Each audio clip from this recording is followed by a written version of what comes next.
We are having the discussion in opening kickoff about the possibility of Greenland joining CONCACAF. Yes.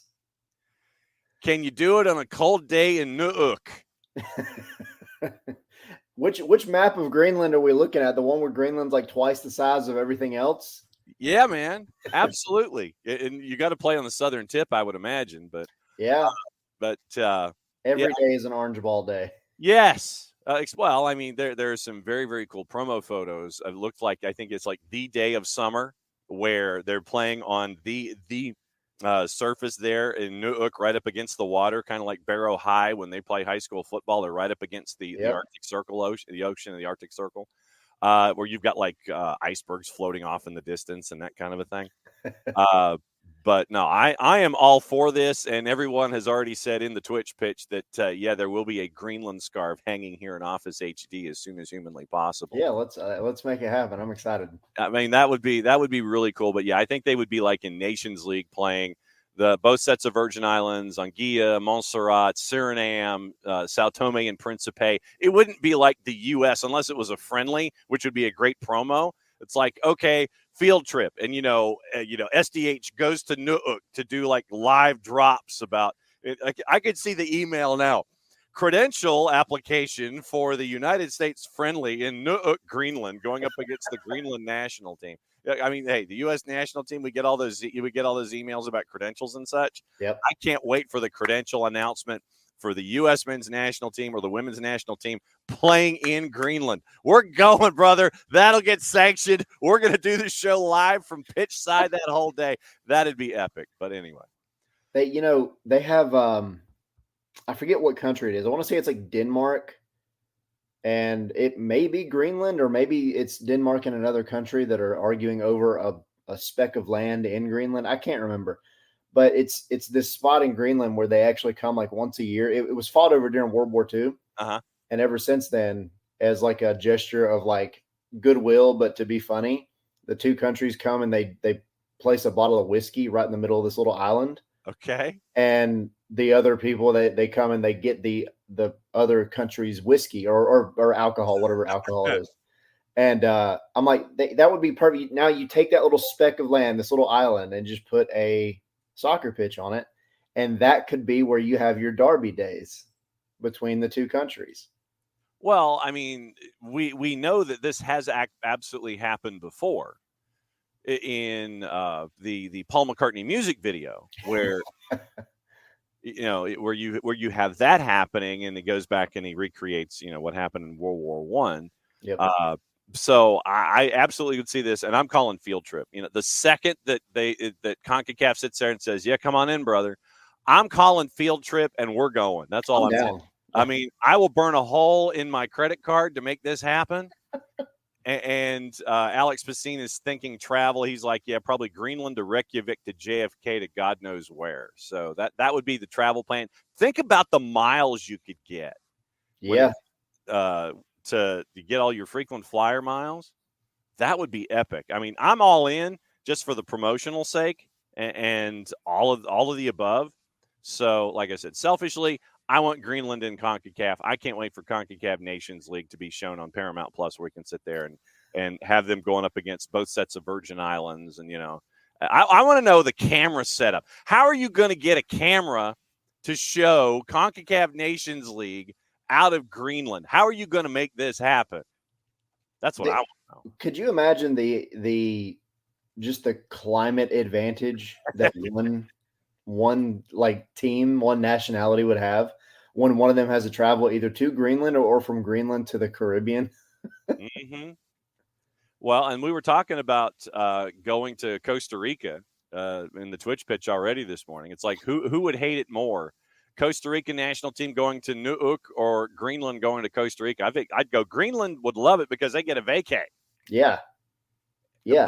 And so the Costa Rica national team heading up north to Greenland, that would be the one where I think that they would hate it more than the other. Yeah, that would be miserable. Of course, I guess it does kind of depend. Like I love cold weather. I really do. But if I'm near a beach, I'll take the hot weather all day. That being said, after a while, being hot gets old. Uh-huh. And I could see like going and just jumping into a snowdrift for a little while before you go play soccer. It might help. Yes, exactly. ATL in sports goes drone footage only, but you've gotta make sure. Dell says it's like going to Minnesota. Times 2. Yes, and Alex says, yeah, it would be a pretty big burden group with smaller countries, economic pressure on the countries least able to bear it. I would think that CONCACAF would subsidize this in a certain way to where it won't hurt the idea of Greenland being in here, because the marketing value alone, Victor Montaliani and CONCACAF should understand, having them here, the marketing value would be amazing. And so I think that there'd be some subsidies going on in these tournaments, and with the money that you get from FIFA, I don't think you'd be hurting for the idea. Yeah. No, they'd have to help them out somehow. It's not like, FIFA and CONCACAF insert, center or that thing here. Like they're not hurting for money. You're gonna be fine. Yeah. Yes. Help them out, make it work. FIFA helped them make the movie Goal. All right. Like FIFA will insert their fingers into whatever little thing that they think is cool. So all you got to do is pitch it to FIFA and CONCACAF the right way, and then it'll happen. Yes, and Hutch lets us know and reminds us that they're a North American autonomous territory of the Kingdom of Denmark. Well, if the Danes can't help them get into UEFA, then open the door and let them go other places. That's what you're holding them back. Yeah, man. It's like, let me go. You're holding me back, but there's no one grabbing onto you. But you're holding me back. It's the snow. I'm frozen in place. Exactly. When is Alaska going to get an MLS team? I think after Indianapolis. I think Anchorage. That would be a hell of a community. Alaska would have its own league. Yes, absolutely. It's like Sitka. It's like the Alaska Baseball League, the Northern Lights Baseball League. Sitka, the Alaska Gold Panners. You have like your own 8-team division and everything. It's like when they had the Alaska Aces in the East Coast Hockey League, and it's like, okay, I guess we got to fly up there for a roadie. How are we going to combine this? You end up with like 2 or 3 road games up there in that corner if you're flying up to the Pacific Northwest. 8,000 miles round trip. Hey, like I said, as long as you get the miles and points, brother, that ain't gonna matter. That'd be fine with me. It's like, look, you give me the miles and points, and that way I'm that much closer to hitting my marks and getting a silver medallion and gold medallion. I will take it. I'll take it all day. And it's in the team. One of them, it's going to be the Gnomes. Oh, absolutely. The Gnomes. But the thing is that do you do the GNOME on the front of the because like you have your city? Yeah. Do you do the GNOME, or do you just go ahead and do the Gnomes GNOMES and just do the nickname across the front? That is a good question. Yeah. See, I think home you do. I think home you do without the S. Away you do it with the S. Yeah. There you go. See, we got the marketing down for the Alaska. We got the home and away kits already set. The Alaska division of USL League One. We've got it all squared away right now, man. Yeah. We got it. We'll talk to Van Tassel and see if anybody wants to sanction a Northwestern territory of USL League One and have it as a separate division. The entire community will be on the team. Welcome to Wall Pass Wednesday, and that's what we're here for. When you look at, that is an individual that I don't know. So that just screams. I don't know who this individual is that's attempting to call me on my phone. So we're just going to let that go and see if they want to leave a message. You were looking at somebody in the Twitch pitch, and I was like, no, it's like somebody because I've got the caller ID on my phone, even if it's not somebody that I have in my system. Yeah. And so this to me screams like, I believe that. Would you like a certain warranty is?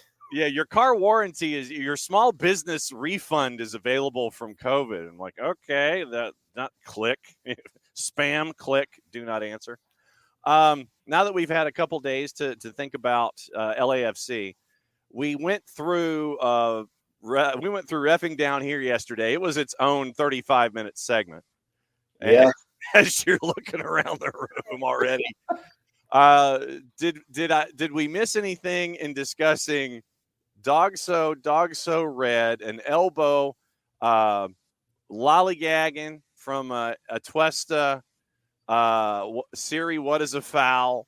What else did we miss in the lineup of what happened with Atlanta and LAFC, where you end up with game state, and you end up with a set piece at a deflection that goes past Josh Cohen for a 1-0 win for LAFC, as the streak is now at 9.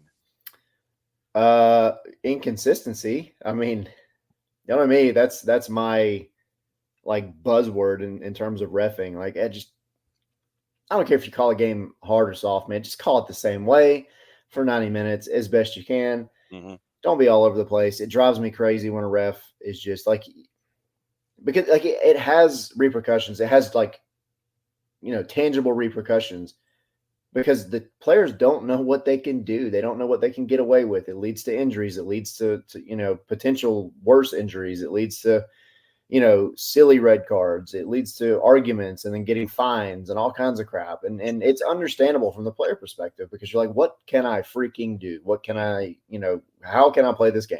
Yep. It's frustrating. I cannot stand when we even have to have a conversation about the reffing. It's just irritating. And, I mean, it is what it is, though. Like, in terms of the whole game, it was better, right? Like Atlanta, you started off. I don't want to say you start off slow. I mean, it was very like tit for tat, I think, with LA for the first half. I don't want to know about your tats, sir. We got yeah, no, I'm not, don't worry, I won't tell you. Mm-hmm. But it went, it was. I think I wrote my article on a website. It was very like a game of inches, right? Like, you had both sides had opportunities. It could have gone either way very early. LA was definitely, I think, more on the front foot, which isn't what you want. And they had those set piece opportunities more than just that one where Brad got the red card, and then of course Josh Cohen comes in, and so I mean, it was unfortunate circumstances. I think a lot of it that you didn't at least come away with a draw, but you also just, I mean, at the end of the day, the team has to play better at home. They have to win these games. They have to at least get a point out of these kind of games. Yes, the reffing didn't make it any easier, but you can't put everything on the ref either. It would be different if this were like one of those where there were like 3 or 4 calls that just completely changed, the flow of, let me rephrase that, because it did change the flow of the game, but completely changed like the outcome, where it was like super, super obvious. I want to see Atlanta play like they did in the final 25 minutes.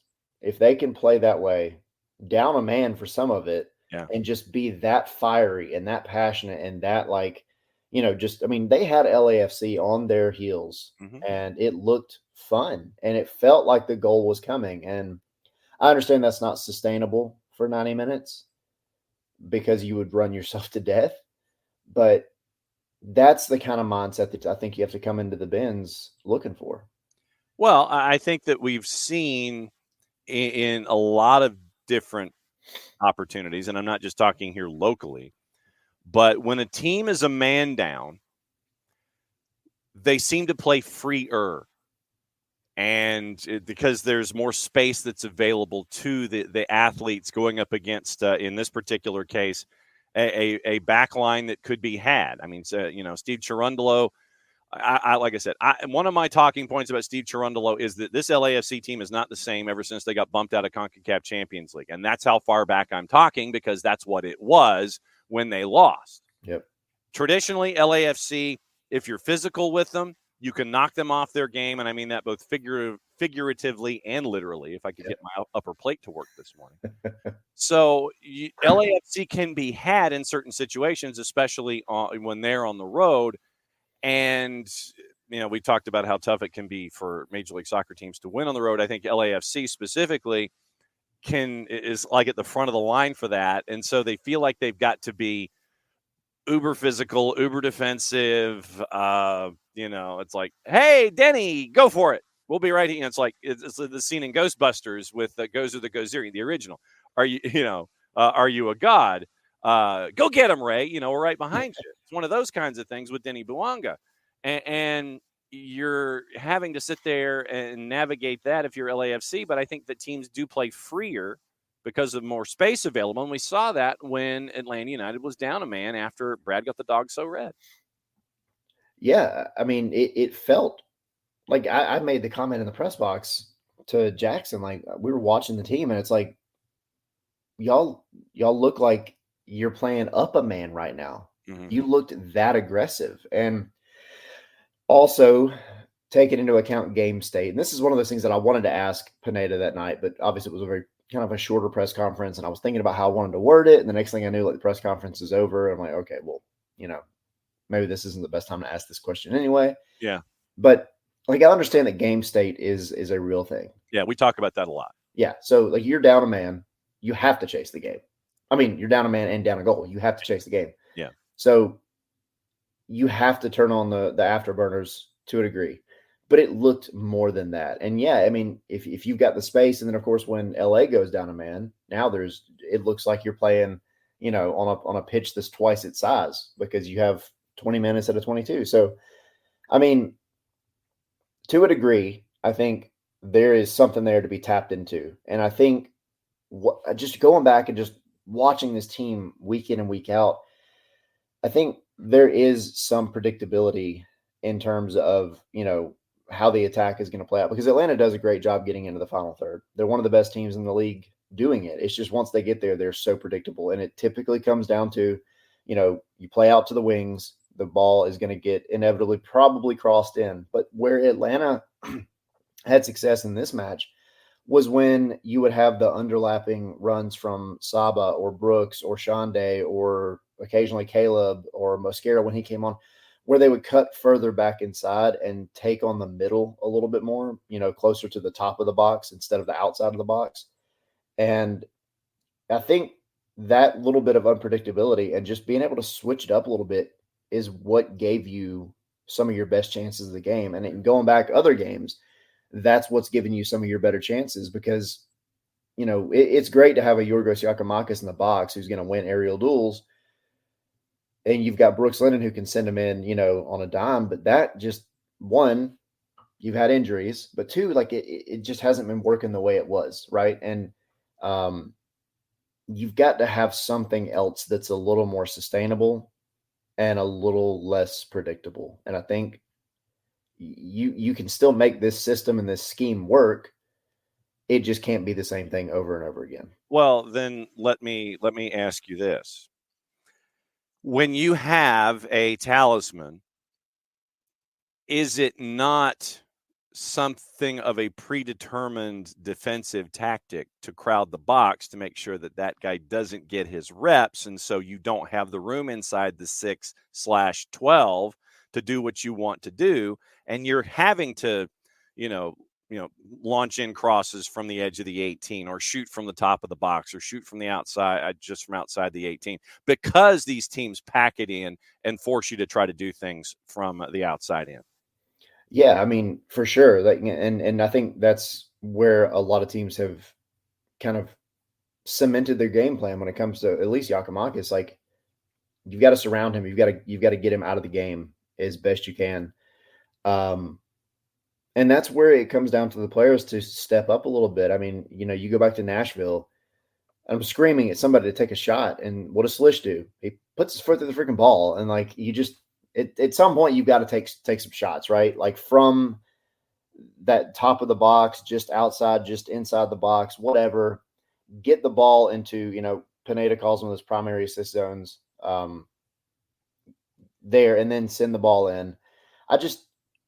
Again, it's you have the pieces that are working, right? Like we see them work. We've seen them work. And I think that's part of why everybody's so frustrated right now is because the attack, it's there. Not a lot has changed in the attack. It's just not clicking anymore. And so, like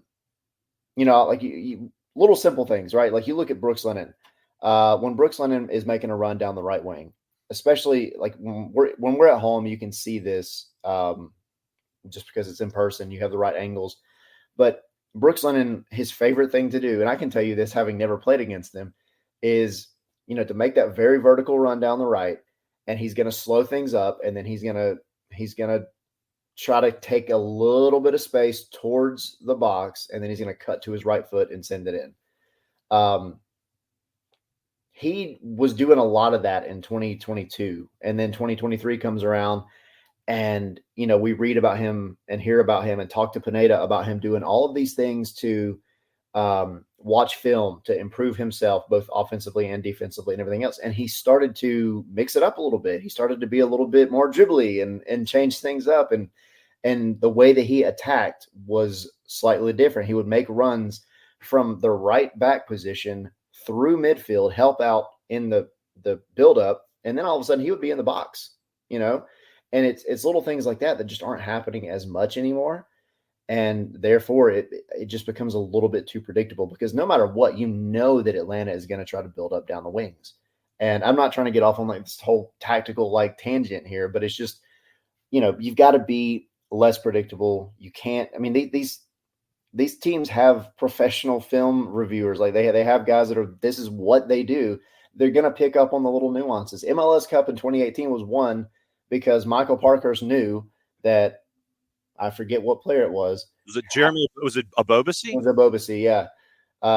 Tended to do, a specific thing on his like first touch and everything. And Parkhurst picked up on it and was able to cause the turnover that got sent back to Joseph, and suddenly you're up 1-0. It's those little things that makes such a big difference. And right now, from Atlanta's perspective, I think you're just doing things too many times the same way over and over. Well, but at the same time, I would also posit that the players, and we've seen this every single time out, and we went back yesterday and looked at all of the last 9 results, and they're all either obviously draws or they're 1-goal losses. And we get into game state when we talk about all those other things. But if you were to see the players have not given up on the ideas that are being given to them on a daily basis. They have not given up on Gonzalo Pineda, because I think that you would see worse results on a day-to-day basis, on a match-by-match basis, if they didn't. Because if you talk about game state, one thing happening here, one thing happens here, you're more clinical. This 9-match winless streak does not exist. But you've got guys who haven't given up on the system, and they haven't given up on the coach, or things would be far worse, I think. Yeah, for sure. I mean, I get asked like every day now, it seems like, whether it's in our Discord or on the website or in the show or in whatever capacity, like, has Pineda lost the locker room? And I don't feel that way at all. So has Pineda lost the locker room, Tyler? No, he has not. I don't think he has. Because exactly what you said, you would be looking at some, and I'm not going to say that because I can hear the responses now. You would be looking at some much worse soccer. Yeah. Had Pineda lost the locker room, I think you would have probably at this point, somebody would have come out to somebody and said something publicly about how they're not happy. This is ridiculous, whatever. I don't know who it would be. You get the tweaked soundbite where you could sit there and take it a different way. It's the pointed soundbite. Yeah. Yeah. And so, I don't think we're at that point. I do think it is very demoralized in terms of like the locker room, 100%, which you expect. And that's a factor, and it's going to come down to, at some point, you got to scrap out a win somehow. Yeah. And whatever you got to do to get that win is probably going to be a season-changing moment for this team. So then let's talk about today. And going up against Messi and friends, I haven't looked at the juice boxes. We'll do that, later on. But it would make sense that Messi and friends would be a prohibitive favorite, heavy on the minus side, with Atlanta United coming to town. And Tata said that 3 of the big Messi and a couple of his big friends would be available. But obviously you can't look past Atlanta United, because you've got all caps coming to town, I think, as well on the weekend. St. Louis City SC. I think that's how we have to say it, actually. Yeah, scream it a little bit. Yeah, a little bit more emphasis. So it does make you wonder what the lineup looks like and see how things are going up against this team. You look at the back line, though, and this is what I've always maintained about going up against Messi and friends, is that back line ain't it. And if you can do what Atlanta United is capable of doing with the speed on the wings and getting past the large, tall, older bodies and start running at guys like Sergei Kritsov and whomever, opportunities will be there for Atlanta United if you get it to that back line and can work your way around and through it. Yeah, the whole tangent that I just went on about, being less predictable, you need to stay out of the midfield as much as possible in this match. And that's not a knock on Atlanta's midfield. That is just, you just need to keep the ball on the other side of the pitch as Lionel Messi. I mean, I know that we say that all the time. We say it all the time. But like, you've got to limit his touches as much as possible, because when he gets it, he's going to take advantage of it. I'm like preaching to the choir. I know that. I don't know that, Giacomakis gets much time. I think he could get some time. I mean, he's off the list, but you still have some big bodied guys, right? They can get up there. Messi doesn't play defense. No. To that degree, right? He's not going to drop back as much as maybe some other number 10s will drop back. So get it into the final third, past Messi. Don't cause any silly turnovers that are going to allow you to be punished, because you will be punished if you cause something stupid. And then, I mean, you have to mix it up a little bit in the final third. Defensively, I look back at this stat that I posted late last night because I was working after moving all day. Wait, what? Yeah, we were moving. We not far, like okay, not far at all. But it was a very long day. I'm so sore, and the media game is coming up Friday, and I'm trying to do recovery like as best as I possibly can. Ice baths, yeah. But no, there's this stat that in you know what? If you give me half a second, I will read it out loud because I don't want to get it wrong. Sure. No worries. Very precise numbers. Yeah. And there is a question from Dell down in Charleston about losing a locker room in an awful season that we'll get into. All right. So there is some certain filibustering. And by the way, we do have our referee assignments for the night. Armando Villarreal is the man in the middle. Your ARs are Kyle Atkins and Kevin Locke. Natalie Simon is your fourth. Your VAR is Kevin Stott, and your AVAR is Fabio Tovar. Looking at Armando Villarreal's numbers on the year, pretty much middle of the pack. He has 5 times in the middle, average fouls per match at 25.6, which averages out to basically 2/3 of a foul per tackle. And he's got a little over 5 yellows in a match. So 5 over 25 is what? 20%. 20% of Armando Villarreal's foul calls end up being cards. Yeah. So maybe, 26 yellows in 5 matches. So it's what is that? It's a 5.2. So, and he does have 2 reds to his dossier this year. So 5 yellows a match, 25.6 when it comes to fouls per game so far this season. But that puts him middle of the pack and nowhere near Sergi Boyko's numbers. Yeah. And Atlanta needs to come into this match. If you're in the starting 11, I need you to be like immature. Like go in and like start making fun of people's mothers or so. Just piss them off. Like make them get yellows. Do what you can. Sit there and point your fingers and do the yapping and all of this kind of stuff. Yeah. Learn from Edward Atuesta and apply that forward. Basically, yes. Is what you're saying. 100%. Okay. Did you find your stat that I did. So 0.7 are the goals conceded per 90 when Stian Gregerson is on the pitch for Atlanta United. Yes. They've only conceded 4 goals in 506 minutes when he has played, and they have conceded 13 in the 919 minutes that he has missed. So, you can't always look at one defender and,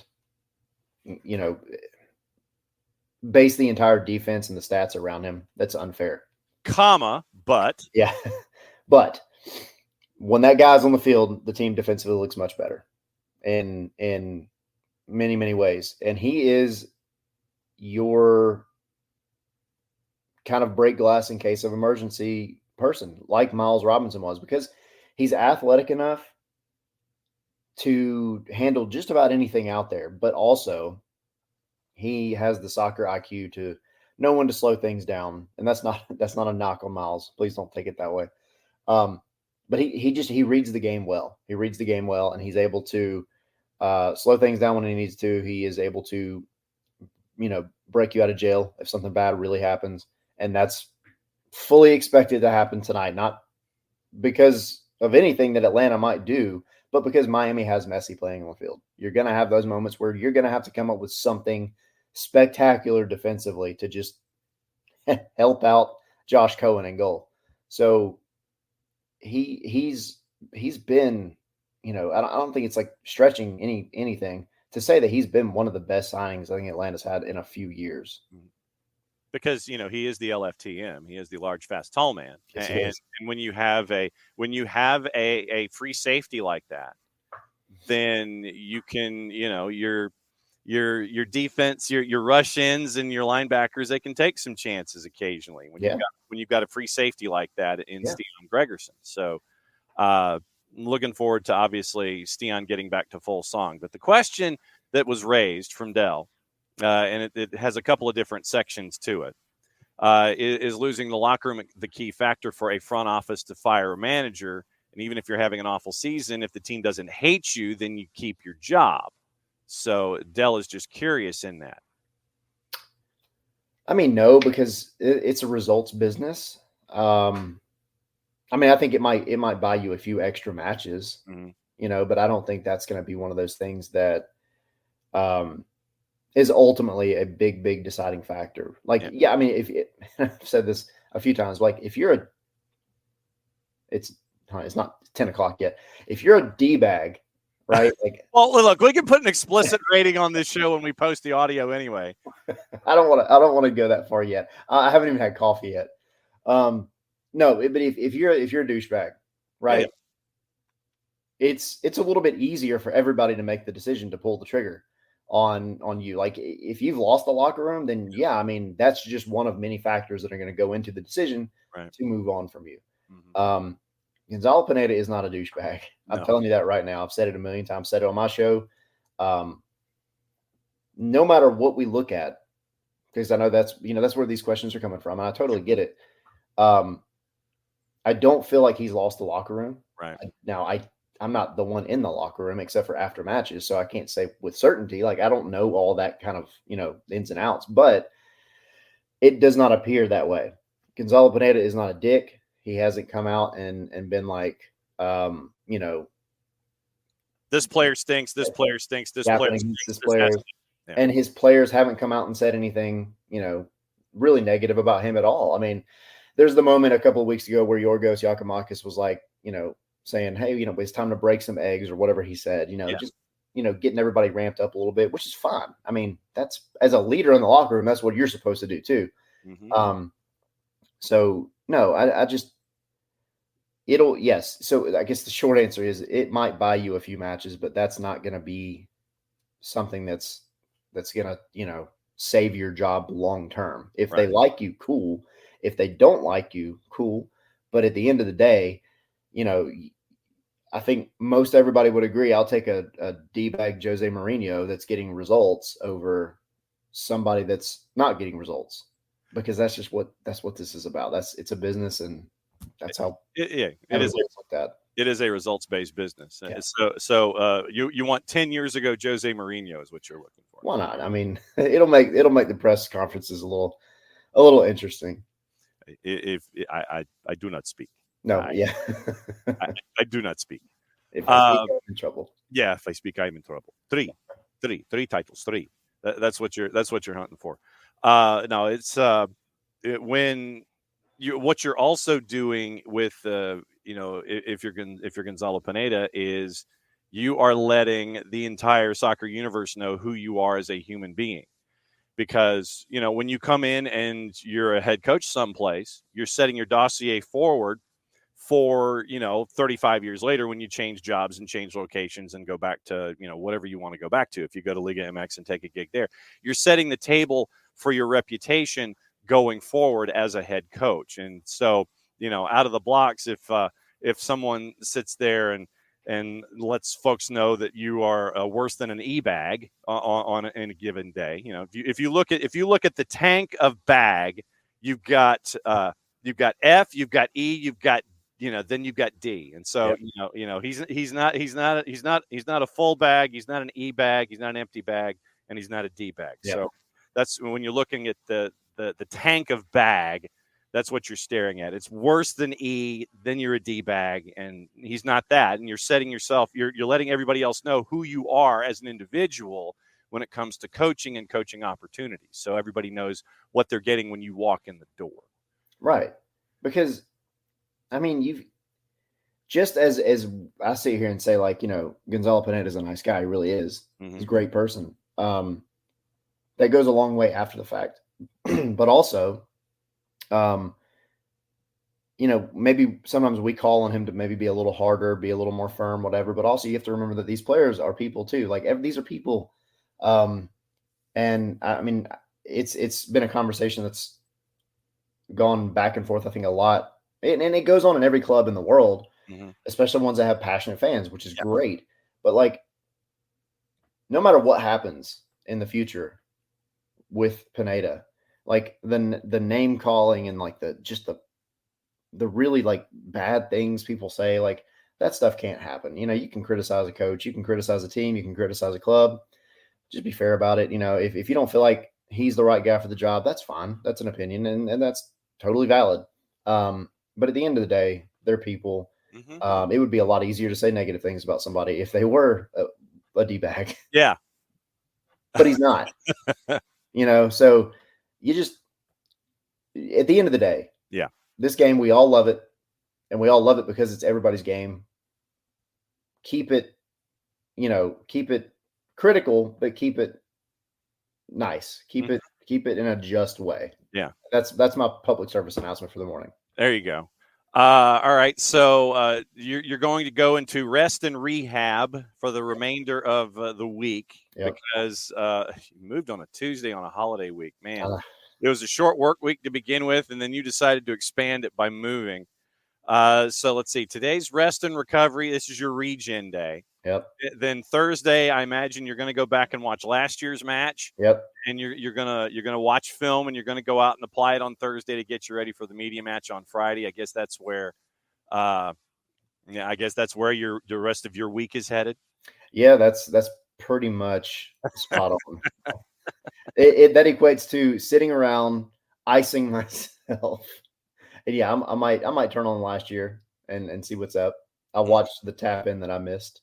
Yes. There you go. And watch Jarrett lose both of his shoes. Yeah, not just lose both of his shoes. Blow them out. It completely explode them. Yes. And so hopefully his shoes will last this year as well. What's going on at Scarves and Spikes? We are going to do a watch along tonight. I say quote watch along. Yes. Obviously we're not like playing the game to where everybody can watch it because that's illegal. We can't do that. No. You're going to have simultaneous observations about a match that starts at 7:40 in South Florida. That is it. Well, you're going to basically see us react in whatever way. Oh! Yeah, it's going to go down. We're going to talk. We're going to have fun. We're gonna chill out. So no, we got that going on tonight. And then we'll be back doing the regular stuff again on Sunday, but we are doing a live show at the Signia Hotel at the Nest on 4 Bar this Sunday. So we have a few more dates lined up for that. Okay. But the first one is going to be this Sunday against Charlotte. So that game is like a 4:45 kickoff. It's a big FOX game. Yeah. So they get the super hyper mega pregame show. Yep. So that extra 18 minutes or whatever. So no, yeah, we'll kick that one off about 2:30 over at the hotel. It's free to go to, walk in, get you a drink, come hang out, and we will get you inside the bins in plenty of time to see John, you up on the Halo board and to get your seats.